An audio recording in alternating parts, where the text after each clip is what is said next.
CP Sanskrit centre में आप सभी का हार्दिक स्वागत है। शास्त्राध्ययन के प्रकरण में हम कुछ दिनों से लघु सिद्धांत कौमुदी का अध्ययन कर रहे थे। बीच में किन्हीं व्यक्तिगत कारणों से यह कक्षा नहीं चल पाई। पुनः आज से हम लघु सिद्धांत कौमुदी का अध्ययन निरंतर रूप से करेंगे। तो हमने इससे पहली कक्षा में वृद्धि संधि के विषय में पढ़ा था। सामान्य रूप से वृद्धि का परिचय करते हुए हमने वृद्धिरेचि सूत्र का अध्ययन किया था। उसी वृद्धिरेचि सूत्र के क्रम में पाणिनि ने और एक सूत्र पढ़ा है, एतेद हत्योत्सु। एतेद हत्योत्सु यह भी वृद्धि को विधान करने वाला ही सूत्र है। सूत्र में एतेद हत्योत्सु लिखा है और वृत्ति में लिखा है कि अवर्णाद एजाद्यो एतेद हत्यो उठी च परे वृद्धिरेका देश स्यात्। तो जब सूत्र में एतेद हत्योत्सु लिखा है तो सूत्र वृत्ति के प्रसंग में अवर्णाद कहा गया और एजाद्यो कहा गया और वृद्धिरेका देश स्यात् ऐसा कहा गया है। इतना लंबायमान अर्थ कैसे बना? तो इसके लिए हमको ध्यान रखना है कि वृद्धिरेचि सूत्र की तरह इसमें भी आद्गुणः सूत्र से अवर्ण की अनुवृत्ति आती है और वृद्धिरेचि से एचि की अनुवृत्ति और एकः पूर्व परयो सूत्र का अधिकार चल रहा है और वृद्धिरेचि से ही वृद्धि की अनुवृत्ति। तो जिसके चलते सूत्र का अर्थ होता है अवर्णाद एजाद्यो एतेद हत्यो उठी च परे वृद्धिरेका देश स्यात्। इसी को हिंदी में हमने बताने का प्रयास किया है कि अवर्णाद अर्थात पंचम्यंत है तो जिसका अर्थ होगा अवर्ण से।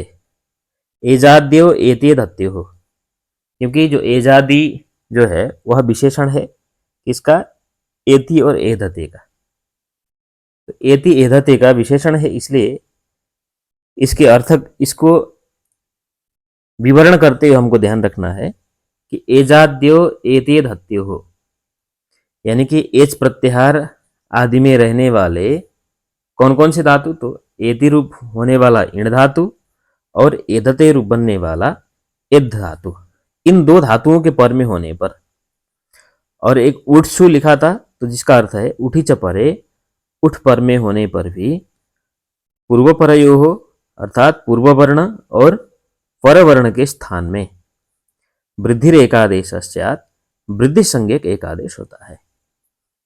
तो सामान्य सूत्रार्थ यही है। अब उदाहरण हम देखते हैं। उपएति उपएधते पृष्ठौह, जिसका सिद्धावस्था में रूप बनता है उपैति उपैधते पृष्ठौह। उपधन एति, ऐसी स्थिति में उपएति में आद्गुण से गुण की प्राप्ति है और वृद्धिरेचि से वृद्धि की प्राप्ति है। उन दोनों को बांध करके सूत्र लगा एतेद हत्योत्सु। अवर्णाद यानी कि अवर्ण है उप का आकार, एजाद्यो एतेद हत्यो हो यानी कि एस प्रत्याहार आदि में होने वाला इण धातु का उदाहरण यह हुआ और एध धातु का उदाहरण हुआ एधते। क्योंकि इण धातु में जब हम रूप चलाने लगते हैं तो यहाँ पे उप प्लस एति, ऐसी स्थिति उप प्लस एति में इण धातु के लट लकार के प्रथम पुरुष एक वचन में रूप बनता है एति और एध वृद्धो धातु में लट लकार के प्रथम पुरुष के एक वचन में बनता है एधते। तो उपएति में इण धातु है जो एजादी है, उपएधते में भी एजादी एध धातु है।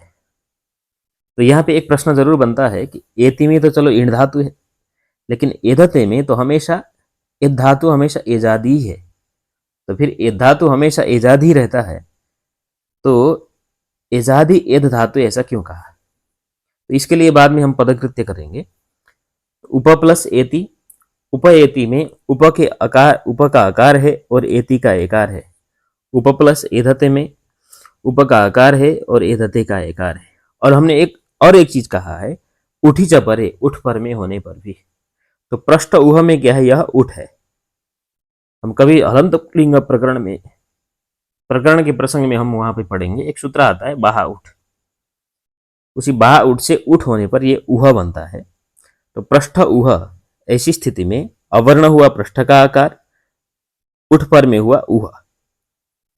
इसलिए उह पूरा उठ पर में नहीं है, उठ केवल उ है, लेकिन वो उसका प्रसंग क्या है हम उसी समय में समझ लेंगे। उपएति में उप का आकार का कंठ स्थान है, एति के एकार का कंठ तालु स्थान है। उपएधते में उप के आकार का कंठ स्थान है और एधते के एकार का तालु स्थान है। पृष्ठ उह में पृष्ठ का आकार का कंठ स्थान और उह के उकार का ओष्ठ स्थान। तो उपएति में कंठ और तालु स्थान वाला वृद्धि संज्ञक आ, ऐ, औ, इन तीनों वर्णों में ऐ आदेश होगा। तो पूर्व और पर के स्थान में अकार और एकार के स्थान में वृद्धि संज्ञक एक आदेश होने पर उप प्लस ऐति ऐसा बन जाएगा, क्योंकि अ के स्थान में और ए के स्थान में दोनों को हटा करके एक आदेश ऐ होता है। तो प को जब एति में ऐति में मिला देते हैं तो बनता है उपैति। और उपएधते में भी सेम वही स्थिति है। उप प्लस एधते अकार और एकार का कंठ तालु स्थान, अतः इन दोनों के स्थान में जब हम आदेश करते हैं तो बनता है ऐ। तो उप ऐधते बना, जब वर्ण सम्मेलन हो गया तो उपैधते ऐसा बन गया। और तीसरा उदाहरण है पृष्ठ हुआ। तो पृष्ठ का आकार का कंठ स्थान है, उह के उकार का ओष्ठ स्थान। कंठोष्ठ स्थान में वृद्धि संज्ञक आ, ऐ, औ में औ आदेश होगा, क्योंकि औ का स्थान होता है कंठ और ओष्ठ, उदौ तो कंठोष्ठम। तो पृष्ठ उह में उकार के स्थान में और अकार के स्थान में औह बन गया। जब ठ जाके औह में मिलेगा तो क्या बनेगा? पृष्ठ उह। तो यहां पे ग्रंथकार ने एक पूर्व पक्ष किया है अथवा पदकृत्य किया है। आपने एतद अत्युच्च जो सूत्र है उस सूत्र में आपने एजादि ऐसा विशेषण क्यों दिया? एजादि नहीं देंगे तो क्या होगा? इण धातु में तो चलो बात समझ में आती है, क्योंकि इण धातु हमेशा एजादि नहीं होता है, इण धातु एजादि भी बनता है। जैसे एति बन गया एक वचन में तो द्विवचन में इतः बनता है। तो इतः में ही क्या होता है? कोई इण धातु एजादि नहीं मिलता है। परंतु एद धातु में तो धातु पहले से ही एजादि है। जब धातु एजादि है तो उसके लिए फिर आपने एजादि ऐसा विशेषण क्यों दिया? तो इसके लिए एक पुनः ये उदाहरण देते हैं कि एजादि एद धातु भी कभी कभी एजादि नहीं होता है। तो कहाँ इसके लिए उदाहरण इन्होंने दो उदाहरण दिया। उपइतयः इण धातु का उदाहरण है, माँ भवान प्रइदिधत, यानी कि हमको पकड़ना केवल इदिधत को है। उप प्लस इत में क्या है कि इण धातु तो है, क्योंकि एति इतः इण धातु है, लेकिन एजादि इण धातु नहीं है, इसलिए यहां पे क्या नहीं होगा? एजादि न होने के चलते एति दत्तुत्सु की प्रवृत्ति नहीं होगी। अगर हम एजादि नहीं कहते तो केवल सामान्य इण धातु के परे रहते, अवर्ण से इण धातु और इद धातु के परे रहते, पूर्व और पर के स्थान में वृद्धि संज्ञक एक आदेश होता है, ऐसा अर्थ होता। तो जिसके चलते उपइत इसमें भी वृद्धि संज्ञक एक आदेश कुछ होने लगता, परंतु हमको उपइत में वृद्धि इष्ट नहीं है। उस वृद्धि को रोकने के लिए हमने एजादि ऐसा विशेषण दिया। परंतु एद धातु में एजादि ऐसा विशेषण दिया क्यों? तो इसके लिए फल है प्रइदिधत। प्रइदिधत ऐसी स्थिति, इदिधत में क्या है कि एद धातु से जब हम लोग ऋणत प्रक्रिया में जब नीच प्रत्यय का विधान करते हैं तब एधि बनता है। तो एधि में दित्व इत्यादि करके धी शब्द को दित्व होता है और ह्रस्व इत्यादि का विधान करने के बाद इदिधत ऐसा बनता है। तो इदिधत में जो एद धातु है, एद धातु कैसा है कि एजादि नहीं है।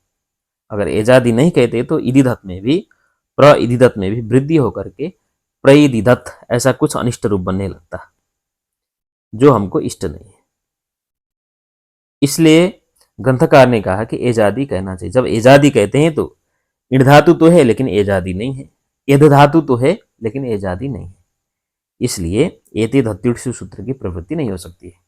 तब एति दत्युत्सु जब नहीं लगे तो किसको लगाया जाए? तो आद्गुणा से यहाँ पे गुण का विधान किया जाता है। उप प्लस इत में अकार और इकार के स्थान में गुण होने पर एकार आदेश होता है, जिसके चलते उपेत बनता है। और मावन प्र इधिदत्त में प्र का आकार और इधिदत्त का इकार कंठ तालु स्थान वाले, कंठ तालु स्थान वाले वर्णों के स्थान में, दोनों के स्थान में एकार आदेश होगा, जिसके चलते प्रेदिधत्त ऐसा रूप बनेगा। इसलिए हमको क्या कहना चाहिए, एतद्योत्सु सूत्र में एजादि ऐसा विशेषण अवश्य ही देना चाहिए। इसके बाद ग्रंथकार एक वार्तिक पढ़ते हैं, अक्षादुहिन्याम उपसंख्यानम, अक्षादुहिन्याम उपसंख्यानम। तो सामान्य सी बात है, यहाँ पे भी अर्थ करते वक्त हमको पदों को देखना है, कौन सा पद किस विभक्ति में है। तो अक्षाद उहिन्याम उपसंख्यानम, तो अक्षात कहते ही पंचम्यंत दिया है, उहिन्याम यानी कि सप्तम्यंत, उपसंख्यानम मतलब कहना चाहिए, ऐसा अर्थ है। तो इसका निचोड़ रूप में एक अर्थ बनता है, अक्षात यानी कि अक्ष शब्द संबंधी अवर्ण से, उहिन्याम उहिनी शब्द संबंधी अस प्रत्याहार पर में होने पर, पूर्व और पर के स्थान में, पूर्व और परवर्ण के स्थान में उपसंख्यानम कहना चाहिए। मतलब क्या कहना चाहिए, तो जिस प्रसंग में जो बात चलती है उसी को कहना चाहिए, से लेना चाहिए। तो उपसंख्यानम कहने का मतलब वृद्धि संज्ञक एक आदेश होता है, ऐसा कहना चाहिए। जैसे उदाहरण के लिए है अक्षौहिणी सेना। तो अक्षौहिणी सेना वस्तुतः यह महाभारत के युद्ध प्रसंग में प्रयोग किया गया है, यह प्रयोग है। तो अक्षय उहिनी, अक्षय प्लस उहिनी, अक्षय उहिनी में क्योंकि इस वार्तिक को क्यों बनाना पड़ा, क्योंकि अक्षय उहिनी में किसी भी सूत्र के द्वारा वृद्धि का प्रसंग नहीं है, वृद्धि की प्राप्ति नहीं है।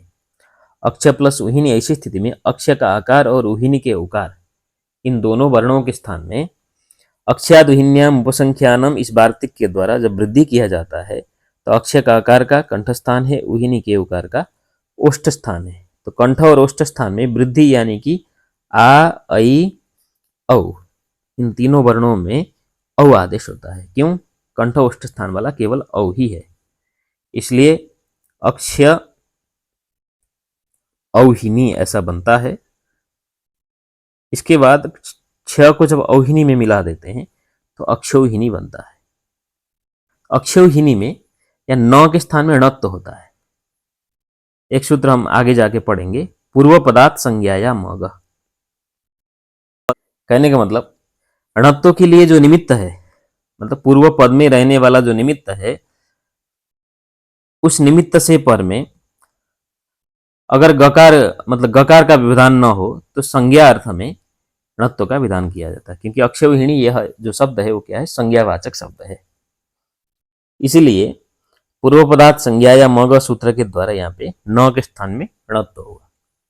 तो णत्व के लिए निमित्त क्या है, तो हमको ध्यान देना है, कभी भी णत्व करना है तो उस शब्द में कहीं ना कहीं रेफ होना चाहिए अथवा मूर्धन्य सकार होना चाहिए। तो अक्षय में क्या है कि मूर्धन्य सकार है, इसलिए पूर्व पद में रहने वाला जो निमित्त हुआ क स क्षम संयोग क्ष होने के बाद जो मूर्धन्य सकार है, उससे पर में रहने वाला जो नकार, उस नकार के स्थान में णत्व का विधान किया जाता है, तो जिसके चलते अक्षौहिणी ऐसा सिद्ध होता है।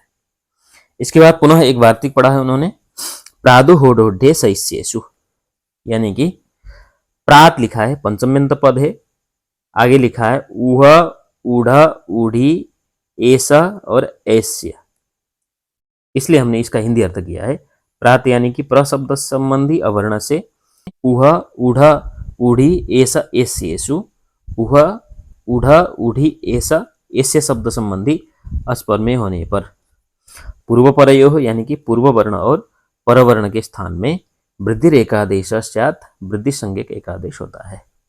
जैसे उदाहरण के लिए मूल में ही लिखा है प्रौह प्रौढ़ प्रौढ़ी प्रैष प्रैष्य, तो प्रौह में संधि विच्छेद होता है प्र प्लस उह, और प्र प्लस उह में इस वार्तिक को बनाने का भी यहाँ पे यही रीजन कारण है कि प्र शब्द से अच पर के अच प्रत्याहार पर में होने पर, अच प्रत्याहार के पर रहते वृद्धि को विधान करने वाला कोई ऐसा सूत्र नहीं है, इसलिए इन्होंने अलग से एक वार्तिक पढ़ा प्रादुहोडोढ्य सैस्येषु, यानी कि प्र शब्द संबंधी अवर्ण हुआ प्र का आकार, उह शब्द संबंधी अस्पर में हुआ उह का उ। इन दोनों के स्थान में जब वृद्धि आदेश करते हैं तो कंठ और ओष्ठ स्थान वाले वृद्धि संज्ञक आ आई औ में औ का विधान होता है। इसके चलते प्रौह ऐसा शब्द सिद्ध होता है। उसी प्रकार से प्रौढ़, प्र का आकार का कंठ स्थान, उह का उकार का ओष्ठ स्थान, कंठ और ओष्ठ स्थान वाला यहाँ पे भी विधान किया जाएगा औ, जिसके चलते प्रौढ़ ऐसा रूप सिद्ध होगा। और तीसरा उदाहरण है प्रौढ़ी, प्र प्लस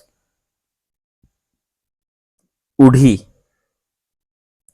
ऐसी स्थिति थी। तो प्र प्लस ऊढ़ी में प्र के आकार के स्थान में और ऊढ़ी के उकार के स्थान में वृद्धि संज्ञक के एक आदेश करने पर औ आदेश हुआ, जिसके चलते प्रौढ़ी ऐसा सिद्ध होता है। और दूसरा उदाहरण है प्र प्लस ऐसा।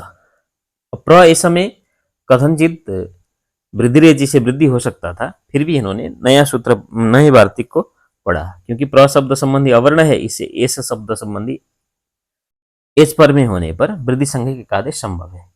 फिर भी यहाँ कुछ बाध्यबाधक भाव वाला प्रकरण है, उसको कभी थोड़ा सा जब बुद्धि प्रौढ़ हो जाएगी तब हम उसकी चर्चा करेंगे। प्र ऐसा में प्र के आकार का कंठ स्थान है और ऐसा के आकार का कंठ तालु स्थान। कंठ तालु स्थान वाले वर्ण अकार और ऐकार के स्थान में वृद्धि संज्ञक ऐ आदेश होता है, जिसके चलते प्रईशः ऐसा उदाहरण बनता है। प्र ऐसा में सेम वही स्थिति है। प्र ऐसा में अकार और एकार के स्थान में ऐकार आदेश होने पर प्रईष्य ऐसा रूप बनता है। प्रादुर्ढोड्य शैशेषु इस वार्तिक के बाद उन्होंने और एक वार्तिक पढ़ा, ऋते च तृतीया समासे, यानी कि ऋते अर्थात ऋत शब्द पर में होने पर, चकार बोला है तो ऋत शब्द के पर में होने पर भी वृद्धि संज्ञक एक आदेश होता है, लेकिन कहाँ? तृतीया समास में। तो इसका सारांश अर्थ होता है, सारांश रूप में अर्थ बनता है अवर्णाद यानी कि अवर्ण से, ऋते ऋत शब्द संबंधी अच प्रत्याहार पर में होने पर, पूर्व परयो पूर्व वर्ण और परवर्ण के स्थान में वृद्धि एकादेश पश्चात वृद्धि संज्ञक एकादेश होता है, परंतु तृतीया समास है, यानी कि तृतीया समास किया गया हो ऐसा शब्द होना चाहिए वहां पे। जैसे उदाहरण के लिए इन्होंने दिया सुखेन ऋत सुखार्था। तो सुखेन ऋत में सुखेन ऋत, यहाँ पे इन्होंने तृतीया समास किया। सुखेन ऋत, ऋत शब्द का अर्थ होता है बिना, रहित, यानी कि सुखेन ऋत अर्थात सुखेन रहित। तो सुख प्लस ऋत में यहाँ पे सुखेन ऋत में जब तृतीया समास किया गया तो सुख प्लस ऋत, जब विभक्ति इत्यादि का लोप होता है तो अवशिष्ट रहता है सुख प्लस ऋत। तो सुख ऋत ऐसी स्थिति में अब यहाँ पे वृद्धि को विधान करने वाला कोई सूत्र नहीं, आद्गुण, क्योंकि वो गुण का विधान करता है। वृद्धि रेच की प्रवृत्ति नहीं हो सकती है, क्योंकि ये री जो है एच प्रत्याहार में नहीं आता है। एति धत्युट्सु में न तो एजादि इण धातु है, न तो एजादि एध धातु है, न तो उठी है। इसलिए अब यहाँ पे ऋतेच तृतीया समास है, इस वार्तिक के द्वारा सुख के आकार के स्थान में और ऋता के ऋकार के स्थान में वृद्धि किया जाएगा। अब वृद्धि संज्ञक 3 वर्ण है, आ है, ऐ है और औ है। इन 3 वर्णों में से किसका विधान किया जाए? क्योंकि सुख के आकार का कंठ स्थान है, ऋता के ऋकार का मूर्धा स्थान है। कंठ और मूर्धा स्थान में मिलने वाला वृद्धि संज्ञक आ आई ओ में से कोई भी नहीं है। इसलिए हम लोग क्या करते हैं कि सुख के आकार का कंठ स्थान है, इसलिए उपस्थितत्वात् प्रथमोपस्थितत्वात् अथवा प्रत्यासत्या हम आकार का विधान करते हैं। तो क्या हो जाएगा? सुख सुख आत। तो आत में जो आ है वह क्या है? अण प्रत्याहार में आने वाला वर्ण है। तो अण प्रत्याहार का जब विधान करते हैं तो एक सूत्र हमने कुछ ही दिन पहले पढ़ा है कि उरण रपर, यानी कि उ यानी कि रिकार के स्थान में विधान किया जाने वाला जो अण है वो क्या होता है? रपर होकर के प्रवृत्त होता है। तो सुख ऋत में रिकार क्या है? अण प्रत्याहार में आता है, अ ई उ रिल री। सुख ऋत में, सुख में जो ऋत है रिकार है, उस रिकार के स्थान में विधीयमान जो अण है वो विधीयमान अण है आ, वह आ रपर होकर के प्रवृत्त होगा। यानी कि अगर आ का आप विधान कर रहे हैं तो उसमें और एक रेफ लगा दो तो क्या हो जाएगा आर, तो सुख आर्त हो जाएगा। सुखार्त में ख को आ के साथ में मिला देंगे तो सुखार्त ऐसा रूप बन जाता है। यहाँ पे तृतीया समास है, इसलिए तृतीय चतुर्थीय समास के द्वारा समास के द्वारा वृद्धि का विधान किया गया। अब किसी का यहाँ पे प्रश्न है, अथवा पदकृत्य ही खुद ग्रंथकार कर रहे हैं, यहाँ पे तृतीया समास से ऐसा क्यों कहा? अगर समास से कह देते तब भी तो यहाँ पे वृद्धि हो ही सकता था, तो तृतीया ऐसा क्यों कहा? इसलिए पदकृत्य करते हुए तृतीया समास इति किम ऐसा नहीं कहा, तृतीया इति किम ऐसा कहा। अगर तृतीया नहीं कहते तो समास केवल देखा जाता, तो समास देखने पर परमरित, यहाँ पे भी समास है, तो समास क्या है? तो परमश्चासो रित इति परमर्थ, अर्थात कर्मधारय समास है। अभी जहाँ विशेष विशेषण का समास होता है वह कर्मधारय समास हम लोग कहते हैं। तो केवल तृतीया समास से न कह के केवल समासे कहते तो कर्मधारय समास में भी वृद्धि का विधान किया जाने लगता, क्योंकि जब परम प्लस रित, ऐसी स्थिति में यहाँ पे एक समास तो है, तृतीया समास नहीं है, ये अन्य कथा है। तो परम रित में परम के आकार के स्थान में और रिता के रिकार के स्थान में पूर्व पर के स्थान में वृद्धि संज्ञक एक आदेश होकर के परमार्थ ऐसा रूप बनने लगता। ऐसा न हो इसके लिए हमने कहा समास केवल होने से नहीं होता है, तृतीय समास ही होना चाहिए। तो परम रित में कर्मधारय समास है, इसलिए समास होने पर भी यहाँ पे तृतीय समास के अभाव में वृद्धि संज्ञक एक आदेश नहीं हुआ। तो कौन सा आदेश किया जाए? तो परम रित में गुण आदेश करने पर पहले अ का विधान किया जाएगा। यह अ विधीयमान अण है, इसलिए र पर होकर के उसको विधान किया जाएगा, तो अर बन जाएगा। तो अंतिम अवस्था में परमर्थ ऐसा रूप बन जाता है। तो केवल तृतीय समास न कह के समास कहने लगते तो परमार्थ ऐसा कुछ अनिष्ट रूप बनने लगता। अब यह एते दत्युत्सु में पठित अंतिम वार्तिक है, प्रवत्सतर कंबल वसनारण दशानाम निर्णय, यानी कि प्रवत्सतर कंबल वसन ऋण दशानाम ऋणे, दो पद है इसमें। तो ऋणे यानी कि ऋण शब्द पर में होने पर, किससे ऋण शब्द पर में होना चाहिए? तो बोला है प्र शब्द से, वत्सतर शब्द से, कंबल शब्द से, वसन शब्द से, ऋण शब्द से और दशन शब्द से। इसलिए इसका सरल अर्थ हमने लिखा है प्रवत्सतर कंबल वसनारण दशानाम, प्र शब्द, वत्सतर शब्द, कंबल शब्द, वसन शब्द, ऋण शब्द, दशन शब्द संबंधी अवर्ण से। ऋणे ऋण शब्द संबंधी अस प्रत्याहार पर में होने पर पूर्व और पर के स्थान में वृद्धि एकादेश वृद्धि संज्ञक एकादेश किया जाता है। जैसे उदाहरण के लिए, क्योंकि यहाँ पे भी अब देखिए अस प्रत्याहार पर में होने पर वृद्धि को विधान करने वाला सूत्र अभी तक प्रसंग में कहीं पे भी नहीं आया है। तो प्र प्लस ऋणम, ऐसी स्थिति में प्र का आकार है, अवर्ण उससे ऋण शब्द संबंधी अच पर में मिला। तो प्र और ऋणम में जब वृद्धि करते हैं तो प्र के आकार का कंठस्थान, ऋणम के रिकार का मूर्धास्थान। तो कंठ मूर्धा में सुखार्थ की तरह विधान करने वाला कोई ऐसा वृद्धि संज्ञ का आदेश नहीं है, तथापि कंठस्थान साम्य होने के चलते हम आ का विधान करते हैं। वह आ विधीयमान अण होने के चलते वही पूर्व सूत्र उरण रपरह के द्वारा आ को आर कर देते हैं। तो आर करने के बाद प्रऋणम में आर का विधान करेंगे तो क्या हो जाएगा? प्रारणम ऐसा हो जाएगा।